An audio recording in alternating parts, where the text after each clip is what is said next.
consuming documents that had not been digitized. Police have launched investigations to establish the cause of the fire and to track down those behind the attack.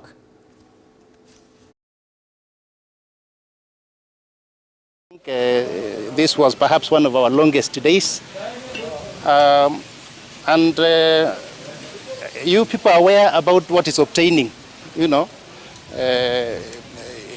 Isiolo at the moment. The political environment is a little, if you ask me, volatile and toxic. And we are not going to leave any stone unturned. This matter was done during the day. We are going to make a list. As you have heard, some of the people who are being held by the DCI, they are under investigation, and they will be arraigned in court as long as evidence is there. The document of our staffs are here. Then because my office is coordination office between national government, the other arm of the government, which is County Assembly, the Executive County Assembly, and Public Service Board, is also housed in my office. So today, all those records have been destroyed, and reason are known. The way you have heard from our security organ, they have said people have overpowered them.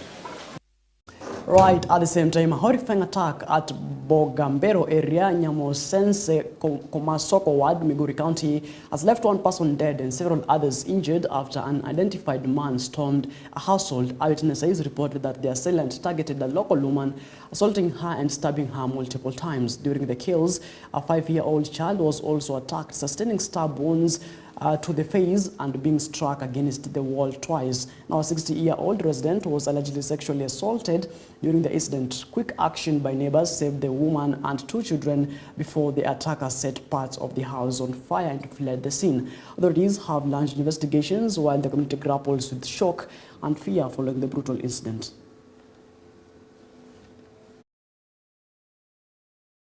Umiza watoto hapo ndani zaidi ya watoto 3 na wamefanya mauaji kwa hiyo nyumba. So kitendo hicho tunakilani sana. Mimi nimefika binafsi kwa hilo tukio. Nimeshuhudia vyenye wameteketeza kila kitu kwa hiyo boma. Wito wangu kwa serikali ni kwamba ningeomba serikali iingilie kati ili uchunguzi ufanyike, ijulikane ni nani alitekeleza maovu haya. Chukua majukumu basi, umchukue hivyo, umchukue kama amekufanyia makosa. Peleka yeye polisi tafadhali.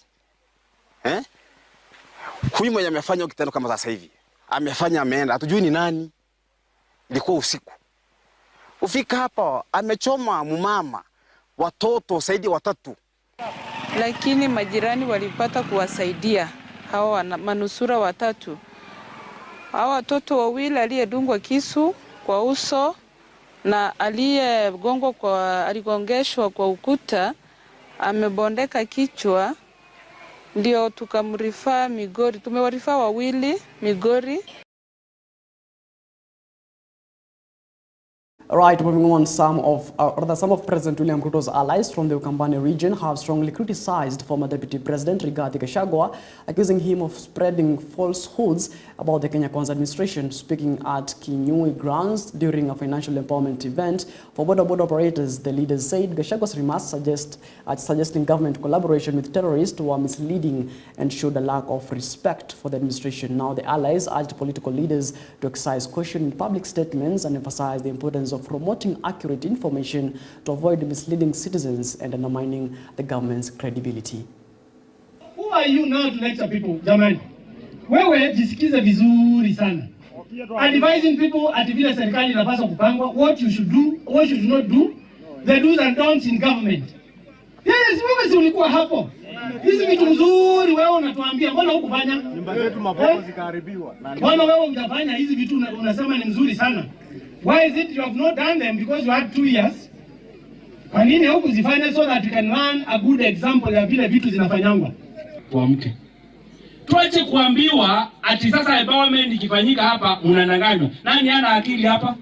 Nani ajui Fabian akiongea ile ya ukweli na ile ya uongo? Kwa hivyo mimi nawaomba watu wa bodaboda wa Matungulu, sisi tumekuja hapa tunawapenda, na William Samoei Ruto message yake ni kusema is going to work with all the Kenyans, wote Kenya nzima. Wakati hiyo jamaa wa US alipokuwa ndani ya serikali alikuwa ananungunika. Wakati sasa ametoka nje bado wananungunika. Na Waswahili walisema nikiwa ndani apiga kelele, nikitoka nje unanungunika, kisha wasema mimi sikupendi nawe ukipendwa.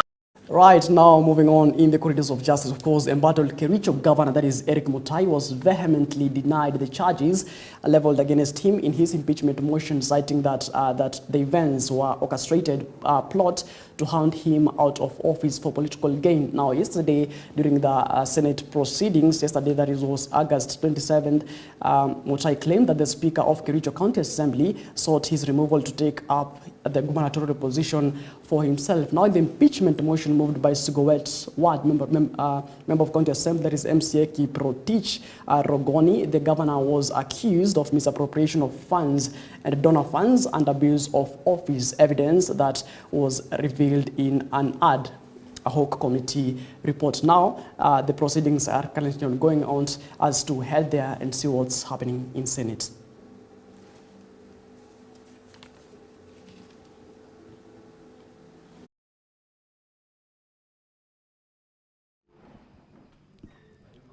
Senator Keroche Tabitha.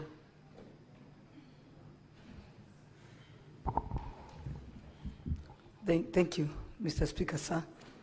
I also want to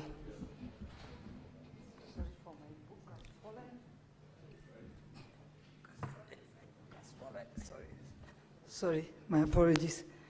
I also want to ask the witness, Mr. Witness, because I believe a county is governed and it has systems and structures. And I believe your department, I mean the committee you hold, plays a great role. Yes. Let's come to the procurement plans, the payment vouchers, and the local service orders, deliveries, invoices, and all that. So I would really ask you how it happened that money was paid prior to the job being done. So where do you come in? Or is it that you're just, is it called stamp? Just a committee for stamping things? Because I don't think the CEO, I've been a CEO of a company, so I know the CEO does very little.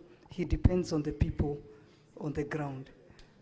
I'm supporting what you've done, because as MCAs, having a code for when you see misappropriation of your funds and all that, is you deserve to be commended, because some of us, we come from counties that misappropriation of funds is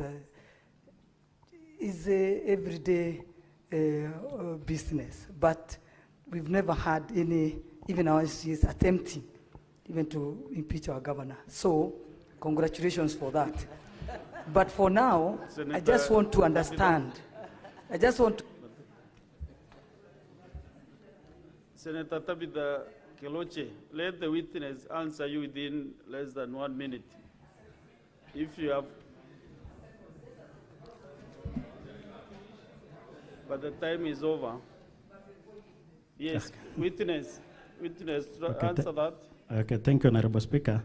What prompted the investigations to be done by the Assembly was the letter that was sent through the Speaker by His Excellency the Deputy Governor, so that we start investigations on that fictitious payments.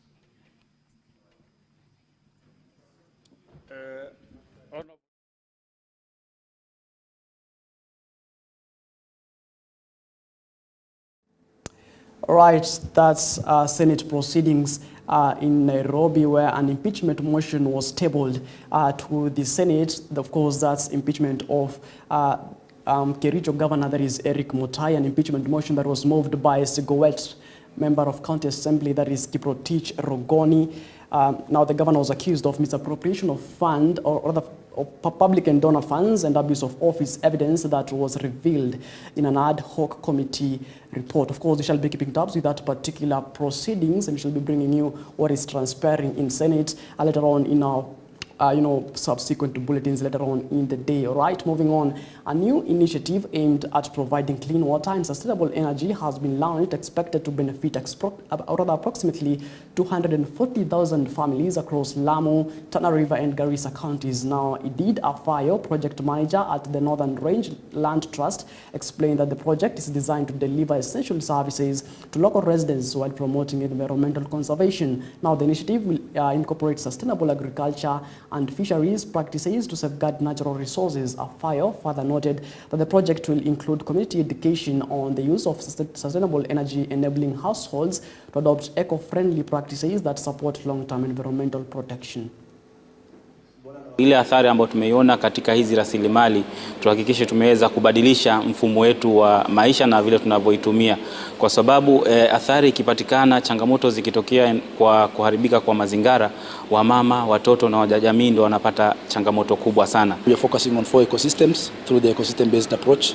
We are looking at the rangelands ecosystem stretching from Garissa, Ishabini and 2 areas of Tana River, as well as the component of the riparian land ecosystem, ambayo in the northern part we are looking at the Ewasonyiro River, as well as huku on the coastal side we are looking at the Tana River riparian ecosystem, na kisha terrestrial forests as well as mangrove forests. For the sustainability of our people of Lamu, we are going for solar for the sustainability na pia to reduce the expenses for our county of Lamu.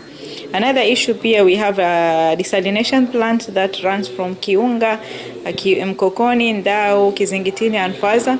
Pia we are solarizing all our desalination plants because before it run either through electricity or diesel.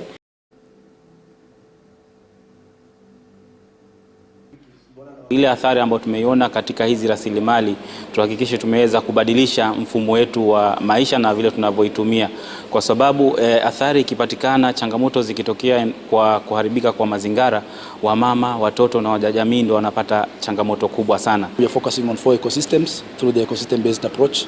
We are looking at the rangelands ecosystem stretching from Garissa, Ishabini and 2 areas of Tana River, as well as... Right, moving on, the Kenya government has affirmed its readiness for the transition of senior secondary education, according to Education Cabinet Secretary Julius Migos Ogamba. Speaking at Embu University, CS Migos stated that strategies have been put in place to ensure that students joining grade 10 in January next year will not miss out on learning. Now, the announcement comes despite concerns from education stakeholders regarding the country's preparedness, particularly around school infrastructure, student finances, textbooks, laboratory facilities, teacher training and the coordination of the proposed 3-stream curriculum. Now, the CS assured that the government is committed to addressing these challenges, emphasizing that careful planning and stakeholder engagement will ensure a smooth transition to the new education system. Now, the transition forms part of Kenya's wider efforts to implement the new competency-based curriculum fully, aiming to enhance learning outcomes and better prepare students for higher education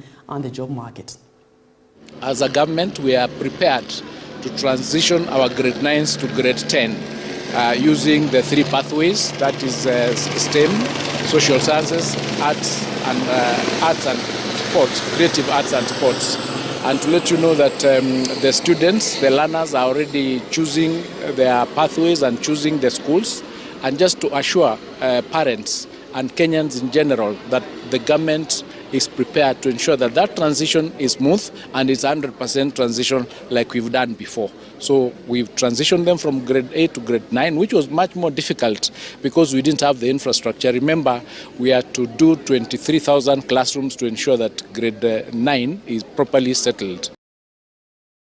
Right, moving on, the Coast Development Authority has launched the construction of 3 water plants worth 90 million Kenya shillings in Fafi constituency, that is in Garissa County, to address perennial water scarcity caused by climate change. Now, the projects located in Kaltum, Gure and Hiribei are expected to provide relief to both the residents and their livestock who have endured long treks in search of water. Now, Kaltum and Gure ponds, each valued at 20 million Kenya shillings, will hold 20,000 cubic meters of water, while Hiribei, 50 million Kenya shillings, will have a capacity of 80,000 cubic meters. Speaking during the handover of the sites to the constructors, CDA chairperson, that is Mzee Mwenye, said the authority has rolled out several drought mitigation projects in the constituency, with 8 expected to be completed by the end of the year. He cited that 142 million Kenya shillings Galmagala mega dam, previously constructed by CDA, as an example of how such projects spur socio-economic development. CDA Coast Development Authority has been here before. Tumefanya several projects under drought mitigation scheme. Right now, before the end of this year, it will be a total of 8 projects that will have been done in this constituency. Fafi constituency is one of the largest constituency, among the largest constituency we have in this Republic of Kenya. And if I take you back to the mega dam that we did at Galmagala, tumeona saizi imeleta watu wengi, and right now there are talks even making Galmagala sub-county in itself because of that water projects. And that tells you enough, the impact of having these water projects in these areas. This is a very arid area. It is evident, you can see it. It's very arid, and water is something that is needed so much in this area. So first and foremost, we want to thank the President of the Republic of Kenya for allocating resources to Coast Development Authority for us to be able to implement such a project, and it assists watu wa Fafi. Secondly, we want to thank the area MP and the MP's office in general for supporting such kind of initiatives from Coast Development Authority. And we need more inputs, and we need more push, and we need more lobbying from the political leadership from this region, so that we can have more and more such projects in this constituency. The water projects that we've done so far, they are not enough. The community is huge, the community is sparsely populated. Now, it's a huge area, it's a huge constituency. So we need more resources, more funding, so that we can have such projects more and more for the benefit of the domestic animals or livestock that are in the region, and also the people themselves. They get fresh and clean water for their home use. Coast Development Authority, we have received funding for drought mitigation project, whereby we are establishing strategic water facilities across the region. This project, we are implementing this financial year about 9 projects. In Fafi alone, we have 3 projects. All this water part is to ensure that there was adequate water for the people of Fafi constituency. Right, moving on, the National Committee for Planning and Housing Development has expressed optimism over the timely completion of the Uhuru Market project in Narok, slated for the end of the year. Now, the project, currently 65% complete, is expected to cost 300 million Kenya shillings and aims to boost local commerce. Now, during a recent site inspection, Emurua Dikir Member of Parliament, that is Johanna Ngeno, hailed the progress as a significant milestone, emphasizing that continued timely funding will be critical to achieving completion. Once operational, the market is projected to generate approximately 1,500 sales opportunities, creating a substantial economic impact for local traders and residents. We're doing inspection on all the projects that fall under our committee. This is a committee on a departmental committee on housing, urban planning and public works, and it's our responsibility as a committee, having allocated funds, to ensure that all the funds which were allocated in these projects are put into good use. And we have visited a number of the ESP markets, starting from Suswa all the way to Ndulele. And here we are now in the modern market. And we want to thank the national government through His Excellency William Ruto, His Excellency Governor Ndutu. They have really done a lot of good work to bring development to the people of Narok. And we want to appreciate the leadership of this county.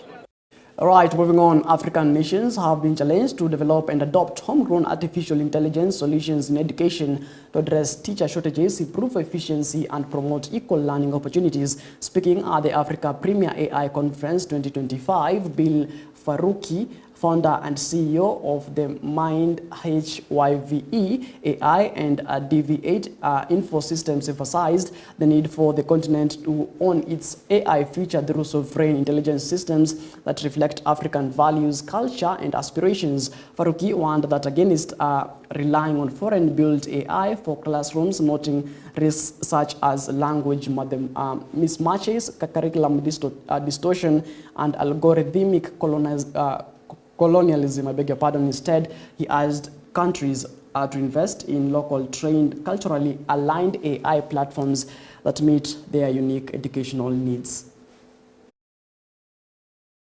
As government, we have realized it's very important that legal framework, policies, guidelines, and standards should flow in the same pace of technology growth. And therefore, what we are doing as government, that even as we are thinking of adopting technology, we are in the same start. We are thinking about the legal frameworks, the policies, the standards, and regulations that will support these technologies to thrive. This year, we are also doing the AI policy. And really, why are we doing all this? It is that we can guide our country, we can guide our citizenry on how to embrace AI responsibly and ethically. And also as government, you know that we have the data commissioner, who is really putting up regulations, policies, guidelines, laws that will safeguard our data privacy, the personal data privacy, and that people can be comfortable in embracing technology. So with the use of Arthur, which is an education online learning platform, this AI, the way it has been launched today, it is an agent that is equalizing education, whereby once you use this online tool based on AI, it brings equalization in a way that it doesn't matter which school you are going to. It doesn't matter whether it's a rural school, deep down in the villages, whether you are going to Mangu or you are going to Harvard. This LMS platform equalizes education. So if that child in the rural village and the child who is schooling in Mangu uses this system, they will score the same scores. When you're in a country like Kenya with 55 million people, or Pakistan where I was born, 255 million people, or other nations, and you have to educate your country, you need a very, very cost-effective way to be able to get high-quality education, and Arthur delivers that, and it's tailored and personalized to you. Because it's agentic AI, there's no more textbooks. It will create content on the fly and teach you anything you need, whether that's biology in 6th grade, or you need to understand public policy for a PhD program, or you want to learn artificial intelligence, or you want to learn how to be a copywriter. It'll teach you in the institution for a fraction of what it would cost to normally go to a school. We've done case studies in the United States, for example, where a traditional medical education at a school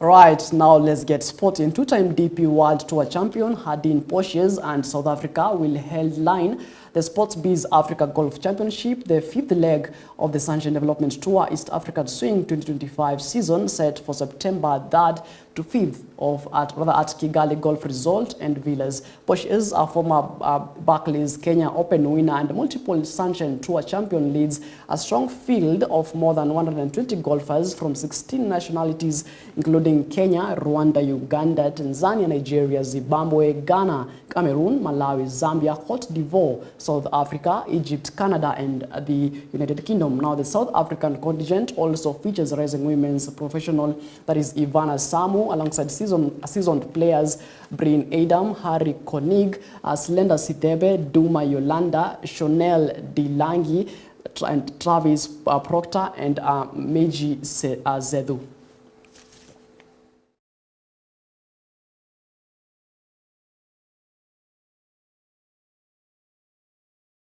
Right, moving on, the Kenya Communication Sports Organization, that is Kericho tournament, witnessed a day of thrilling upsets and dominant performances across multiple disciplines, setting the stage for an exciting semi-final lineup at the Embu Talents Academy. The table tennis courts saw the Kenya Ports Authority, that is KPA, men's team sweep the Kenya Aviation Authority, that is KAA, 3-0 in a flawless performance. Similarly, the Ministry of Roads and Transport women's team overpowered KAA by the same scoreline, securing their place in the semi-finals. Netball matches at the University of Embu featured high-scoring showdowns. The Embu Queens defeated Mo RT 46-26, while the Postal Communication of Kenya routed KAA 69-10. KPA delivered a day's most staggering result, overwhelming Embu University with a 115-2 victory, showcasing an unstoppable offensive attack. Now, the game has been good so far.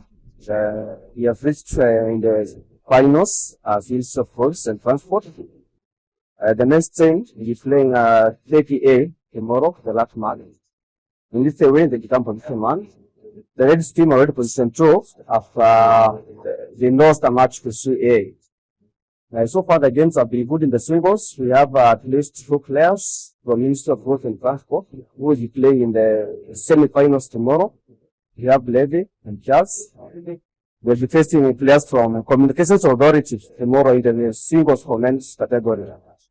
From ladies, we also have we have Masan Deshi, who is from Ministry of Roads and Transport, team position 1.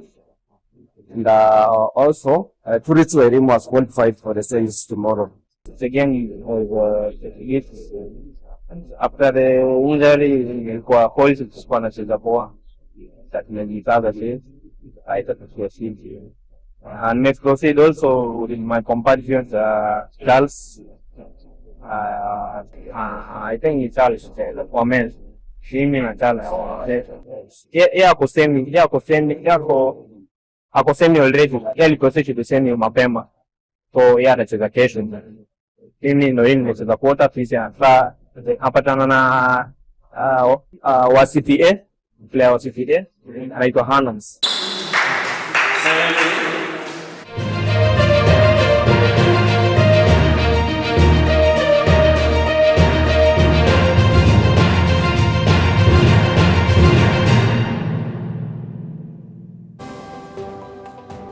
Alright, it is exactly 33 minutes past the top of the hour. That's going to wrap up our program here on EBN News at 1, but we shall be keeping tabs with these developing stories. That is, of course, the embattled Kericho Governor Eric Mutai, whose impeachment is tabled in the Senate, which is scheduled, of course, to resume the proceedings at 2 p.m. at the Senate House. Of course, we shall be keeping tabs with that. We shall be bringing in a subsequent bulletins later on at 4 p.m. with that is Sami Morunga, 7 p.m. with Rose Mbula, and 9 p.m. with George Kaisi. Martin Macharia is my name. Do have yourself a lovely day. Enjoy the rest of your viewing. As always, let's do this again. God says we do.